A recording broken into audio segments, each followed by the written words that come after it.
What's up mga idol? Big news bago ang laban, lagot talaga ang TNT dito.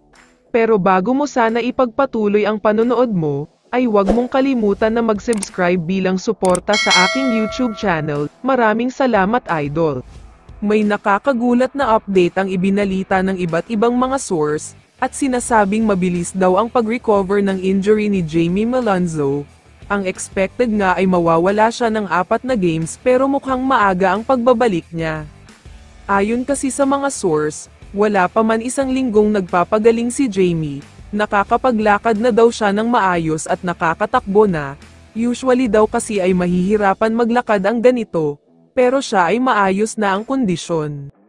Alam naman nating lahat na doble ingat si Coach Tim sa mga ganitong klaseng sitwasyon, kaya wag nating asahan na maglalaro siya kontra sa TNT, pero malaki ang chance na baka sa next game nila ay makakapaglaro na siya. Samantala, medyo short-handed ang Hinebra sa magiging laban nila kontra sa TNT, dahil may ilang players ang mawawala para sa kanila, pero next man up mentality nga daw sila ngayon, at may challenge si Coach Tim sa mga players niya.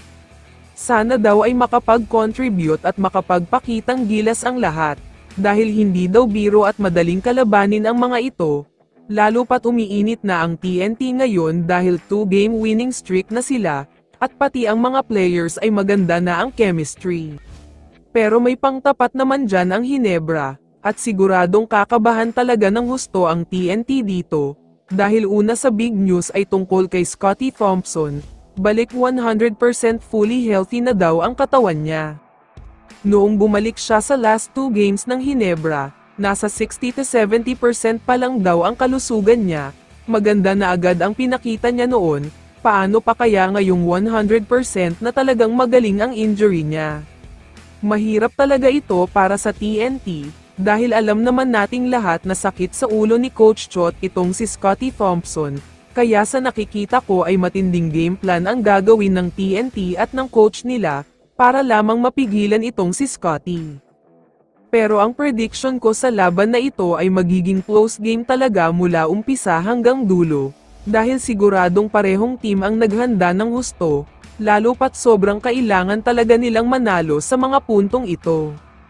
Parehong short-handed at maraming players ang hindi maglalaro para sa kanila, pero tulad na nga ng sabi ko ay madami pa din naman silang reserve players na magagaling, kaya sobrang kaabang-abang talaga ang magiging bakbakan na ito. Kaya naman kung ikaw ang tatanungin idol, ano ang masasabi mo sa balitang ito? I-comment mo naman ang sagot mo sa tanong na ito. So dito na nagtatapos ang video na ito. Maraming salamat sa pagsuporta at panonood mga idol. Ingat at bye-bye.